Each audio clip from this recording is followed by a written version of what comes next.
It was winter in Manhattan, falling snowflakes filled the air. The streets were covered with a film of ice. But a little simple magic that I'd heard about somewhere changed the weather all around just within a trice. I bought you violets for your furs, and it was spring for a while, remember. I bought flowers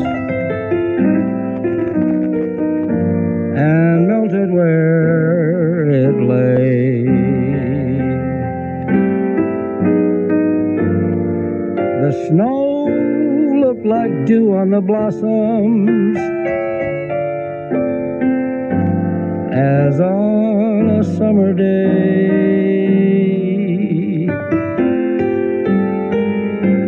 I bought you violets for your furs, and there was blue in that winter sky.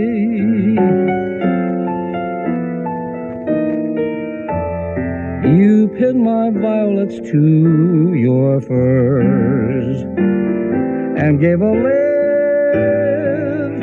to the crowd passing by. You smiled at me so sweetly. Since then one thought occurs, that we fell in love completely the day that I bought you violets for your furs.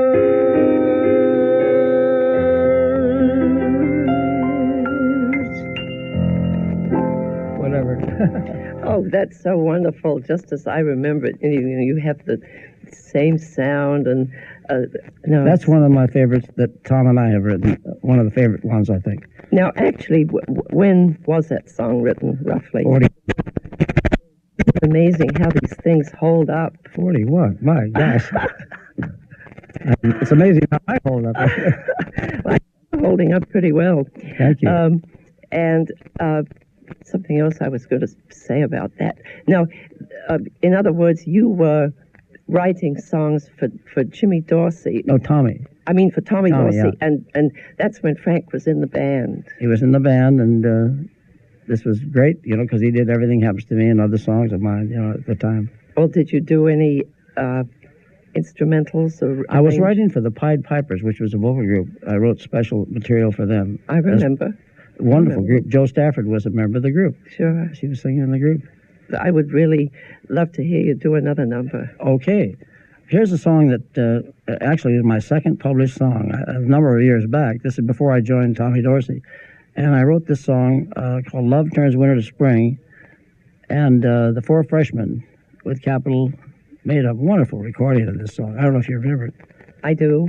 Well, this is a nice one, and I'm dying to hear it. Love Turns winter to spring. I used to worry about weather below zero, and in the summer about fiddling like Nero. But now I'll never care if it's cold or if it's fair. Don't mind the weather, for when we're together, old weatherman don't mean a thing.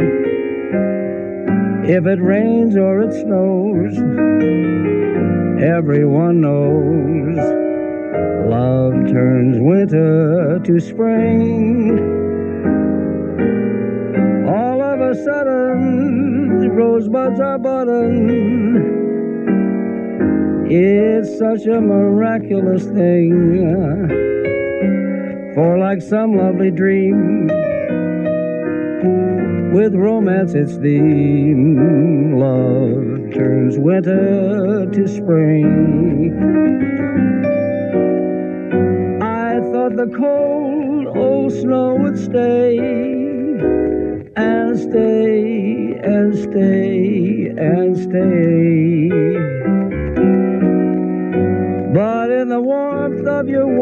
little smile, it melted all away. I'll never wonder at lightning and thunder. To me they just don't mean a thing. With the song of the birds and your lovely words, love turns winter to spring. Love turns winter to spring.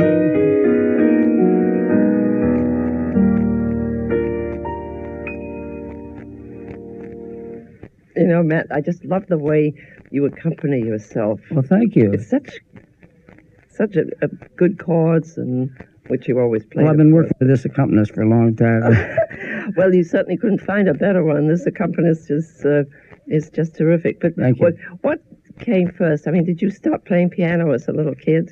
Yeah, playing piano. I never paid much attention to lyrics and things like that till much later, until I started writing some of my own tunes. Then I got off of that in a hurry because I wasn't a very good lyric writer. And I fortunately connected with 2 or 3 wonderful writers, lyrics.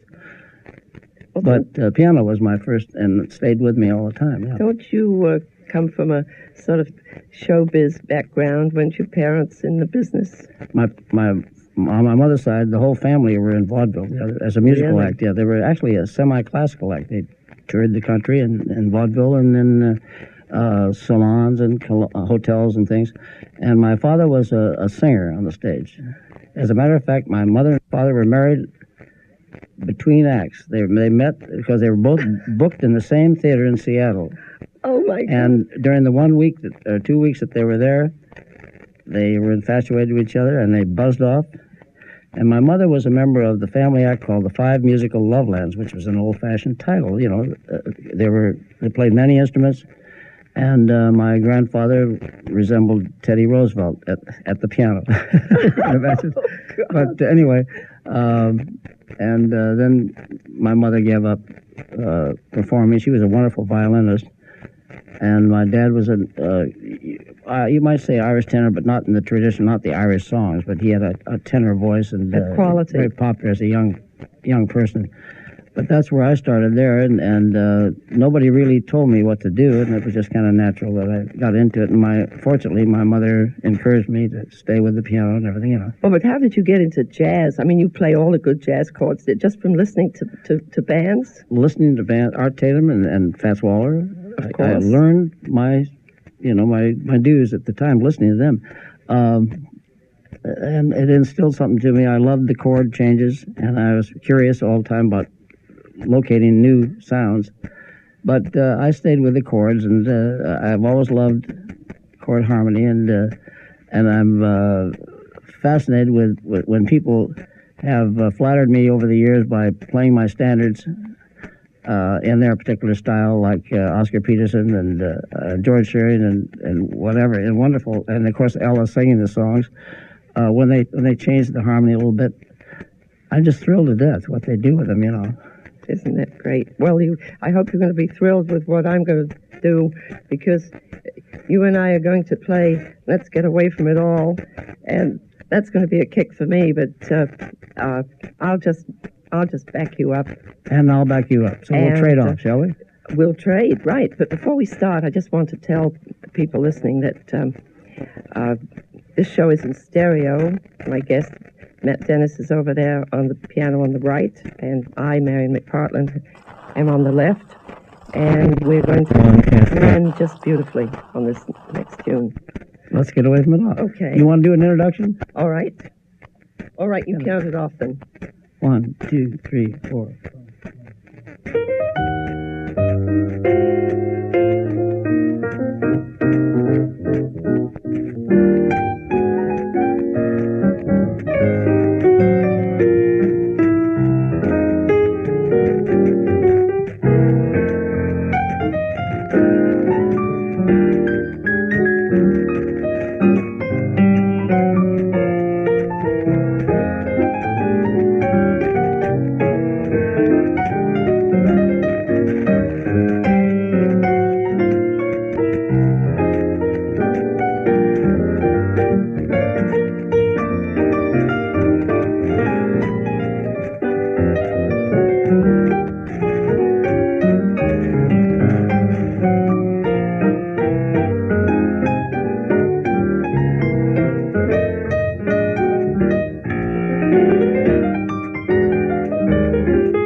was nice. That was fun. That was nice. I was thinking while I'm playing that, I started to feel guilty, and I thought, this is terrible. I never have recorded that tune. I'm going to have to do it. Oh, that I like to hear. I have to do it. I love that song. Thank you. And before we go any further, I really want to tell people listening who we are. My guest is Matt Dennis. I'm Marian McPartland, and this is Piano Jazz.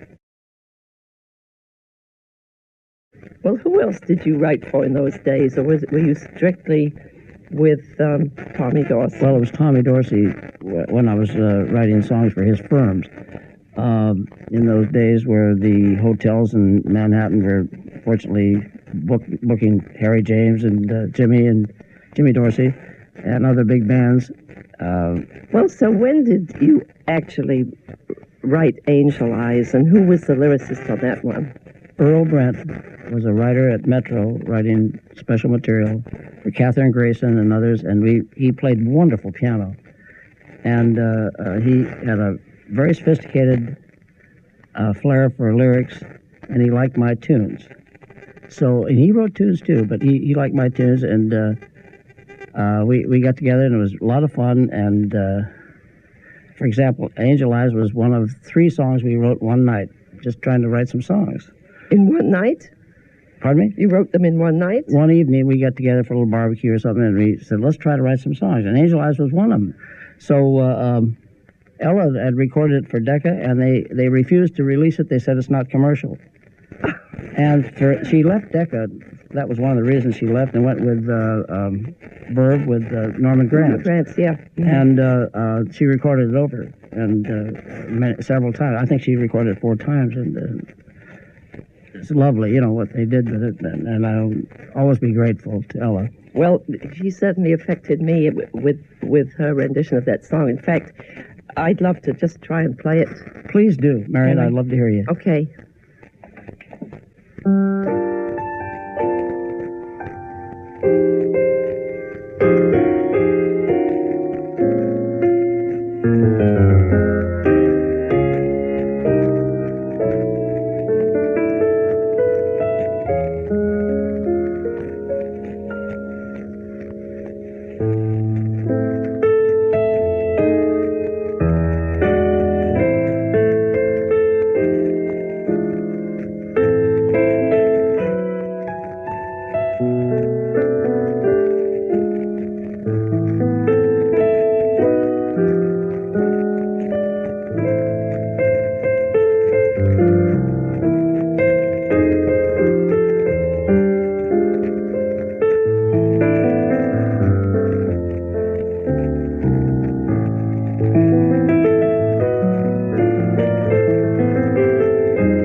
Wonderful, wonderful.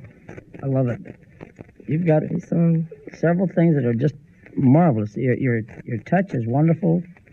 And I must compliment you on your chord sense, of course, is infallible. And your time, of course, I don't even have to talk about it. You get great time. And your expression is wonderful, just great.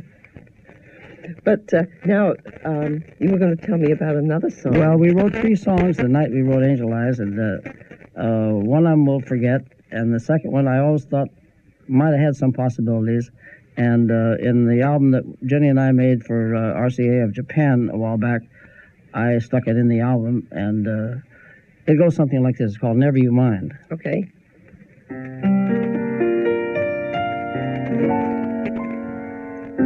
Never you mind, remember December has April standing by. You can say goodbye to that sigh. Never you mind.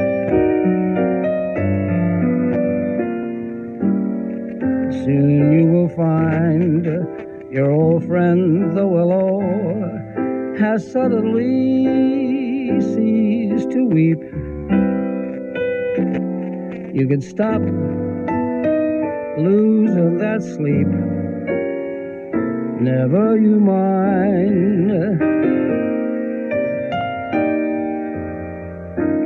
I've appointed myself to watch over you. Some angel has lost a job, and I'm gonna see that we join up with that well-known married mob. So never you mind. Just open those eyes to the moon glow close at hand. Life for people like you and like me can only be grand. With you and with me, it's a matter of wait and they'll see that we're right. So never you mind.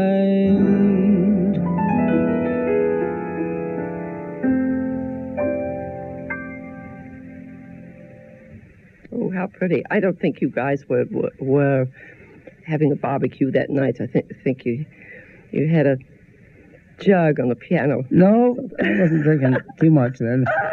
But it was one of my pet songs. Oh, that's lovely. Now you say that's on RCA, Victor, for Japan. Well, it's on that Japanese album that we What's the album called?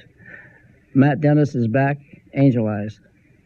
Well, is it issued over here? It's only as a rare jazz import, I think. But I mean, one could order it. Through a jazz import store. Oh, I ought to put that out over here. I wish they would. What else is on it? Oh, that's the songs that, like you've done, and I'm doing, plus some new things, but mostly the standards, that were on there. How about this one that's one of my favorites, Everything Happens to Me? Why don't we fool around with that a little bit? I'd love to. In the key of A flat, all right? In the key of A flat, and I want to remind the people that we're in stereo, and Matt Dennis is on the right, and Marian McPartland's on the left. Okay, here we go.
That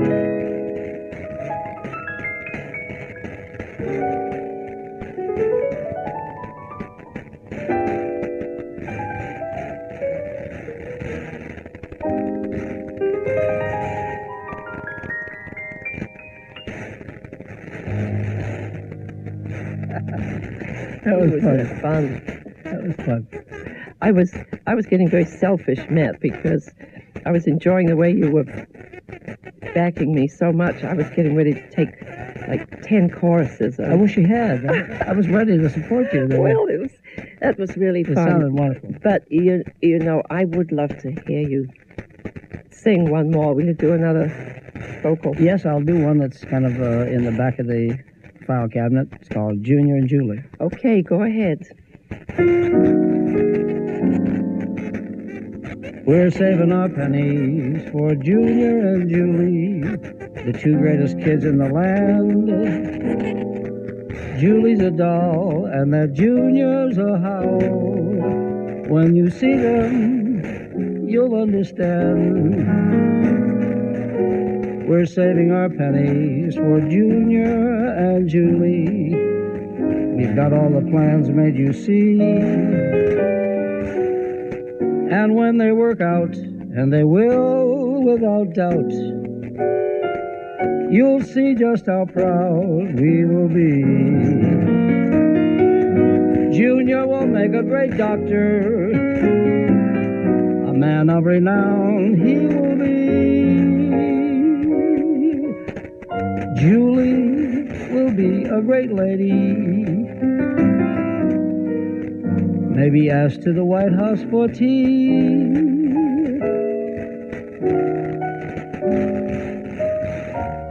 How do we know this will happen? How old are the kids, you say?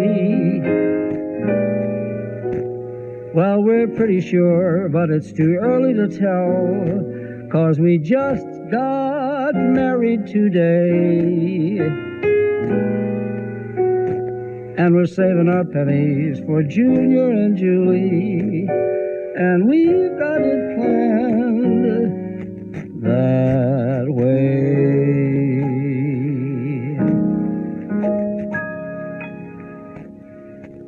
Oh, I'm so glad you did that one. That was always one of my favorites. Thank you. The album. You just seem like you're able to write a tune at the sort of at the drop of a flatted fifth. Oh, I love it. And what have you got on the fire? Have you got some new ones? Yes, I have several new things. There's Blues for Breakfast, which is, well, it's not exactly new, but I'm working on it. Buddy DeFranco has a new recording. It just came out, an album that he made in England. And he plays it so lovely. I'll have to send you a cassette copy of this. Oh, I'd love to have that. It's wonderful. Blues for Breakfast. Now, who's doing the lyrics these days? Whomever I can get. Because the different ones, I've had some wonderful lyric writers, and they're disappearing, unfortunately. And you may have to break down and write a lyric yourself. Well, I feel like I've written some of these myself. I've lived with them so long, but I don't profess to be a lyric writer. Well, how about us doing another duet? I'd love to have a go at Will You Still Be Mine? Oh, I'd love to have a go at it, too. Okay. Shall we? All right.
You looked like you were having a good time. That was fun. That was fun. You know, one of my favorites of your tunes is The Night We Called It a Day, and I think Frank Sinatra recorded that, didn't he? That was it. Actually, after he left the Dorsey Band, his first recording date, 2 or 3 years later, in the 40s, was that song. Along with, he did 4 sides, The Night We Called It a Day, The Song Is You, The Lamplighter's Serenade, and don't know if I can think of the other. But I think I learned this tune off that record. I'm sure I did, because I never ever saw the music to those things, but I just heard it. It was so pretty. It's a good record, wonderful. And I was very. It's a funny thing. Frank gave me what they used to call the white label on a record. Was a regular pressing, one of the first pressings, and it had a white label. But it was just like the master or the from the master, the right? Master, yeah. And they gave it to me, and I was very proud of it. And one night I had some friends over, and this guy got a little loaded, and he said, "That's such a lovely record, I could eat it." And he took a bite out of it, and it just killed me. Oh. That was something I wanted to keep, you know. You shouldn't serve such good booze at your parties. I'd like to do that song, if I may. Well, I'd love to hear you do it, Marian. All right. And this is The Night We Called It a Day.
That was truly lovely. Thank you very much. I enjoyed that. Well, I'm glad. Next time around, we'll change off and have you sing that one. And I'll play something else. Well, I enjoyed it. It's nice to sit here and listen to you play. It must be sort of interesting to hear other people do your songs. You bet. But you know, Alec Wilder was a great friend of mine, and he used to get mad at people who changed the harmony or changed anything about the song. Other than what was written. Yeah. Yeah. Yeah, he would really get mad. Well, there are those who are exact, about what they want. Well, I don't know who it was. Maybe it was, I guess probably many composers. As long as somebody records a song, they'll let a note or two be changed here and there, because I know Peggy Lee recorded a song of Alex and made a big hit with it, While We're Young. Oh, yes. And it wasn't at all like the music, but that's... Did that bother him? Yeah, it did, but it's such a beautiful version of the tune, but then again, I remember reading where Richard Rodgers, with so many treatments of his, the wonderful music he wrote, and it hit all kinds of fads, fad music. Some of them I couldn't stand myself. It wasn't the tune, it was just the way they were done. And he said, it prolongs the life of the song to hear it through every age or something. It's words to that effect, Boy, that's a very positive point of view, isn't it? And he probably said that as he was walking to the bank. Yeah, I guess so. And I understand he was pretty exact about the way he wanted songs sung in his shows. Yeah. It's a legend, as a matter of fact. It's funny. I heard this song of yours on the tape, and I remember somebody doing it. Show Me the Way to Get Out of This World, but I don't. Well, actually, it was one of Peggy Lee's early records with Dave Barber. Oh, really? Yeah. And it was a very good record. And then, of course, Ella did it later with a band. And there have been Harry James did a very nice job on it with the band. I have all those old things obviously in my collection. But the story behind this thing, if you're interested, of course I am, is I was playing at a place called the Encore, a little nightclub in Los Angeles years ago, and a friend of mine was a tap dancing instructor at 20th Century, Les Clark. He taught Dan Daly and a few of these other instruction. He dabbled in lyrics. He brought this title in one night, and he said, "Why don't you write a song to this?" He said, "And I'll bring some people around to hear it. I'd love to hear what you do with it." I thought it was a funny title, And I said, okay, write me a little set of lyrics. And he wrote 8 lines of lyrics, very short. I let it sit on the piano, I think, for 3 or 4 weeks. And one night he came into the big party, and apparently I had told him I had written the song and exaggerated a little bit. He brought a big party in to hear me, and he said, play my song. Ooh. I said, oh, of course. I thought it, and in the back of my mind, I was going to play a little blues riff type thing. And as luck would have it, I played this thing, made it up as I went along, and he got a big thrill out of it, and so did his his family, and not his family, but his party. And in the back of the room was a song promoter, Sidney Kornheiser. Yes, I knew him and quite well. Sidney called my attention after the set that I'd played, and he said, what's that rhythm song you played? He said, that's a good song. He said, would you like to have it published? I said, oh, yeah, sure. He said, could you come up tomorrow and bring a copy? I said, oh, yeah, fine. And I thought to myself, as he left, I thought, what was that song? Because I made it up on the spur of the moment. It's lucky you remembered it. And luckily, well, it wasn't that hard to remember, but fortunately I got close enough, and I wrote the song, and it's like an established blues type thing, it's pretty easy. Well, we must play it, but first I've just got to tell you that we've had our time here, and it's practically over, and I just hate to think about it because I've enjoyed reminiscing and hearing you play and sing again. It's just wonderful. Thank you, Marian. It's a pleasure to be here, and I'm very flattered you called me. And I really wish you luck with new projects, new records and fresh versions of your tunes. I'm writing arrangements for our mutual friend Ed Shaughnessy now for Sheet Music magazine. Oh, good. And Good. Periodically in their magazine I have an arrangement of Body and Soul, things like that. Of course, you're going to have to change the title of this tune and call it "Show Me the Way to Get Out of This World," because that's where everything's at. Where everything's at? Yeah. Yeah, you're right. Where everything's at. You're too polite saying that's where everything is. He is? That's too correct. Too correct. Everything has become totally ungrammatical. Les came around with a sequel lyric, and I said, what is it? And he said, you'll like this. It's called, I found a way to get out of this world, but I ain't going to take you along. Oh, let's do the tune. We do that in the F, I guess.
That is great. Is that all right? That is perfect.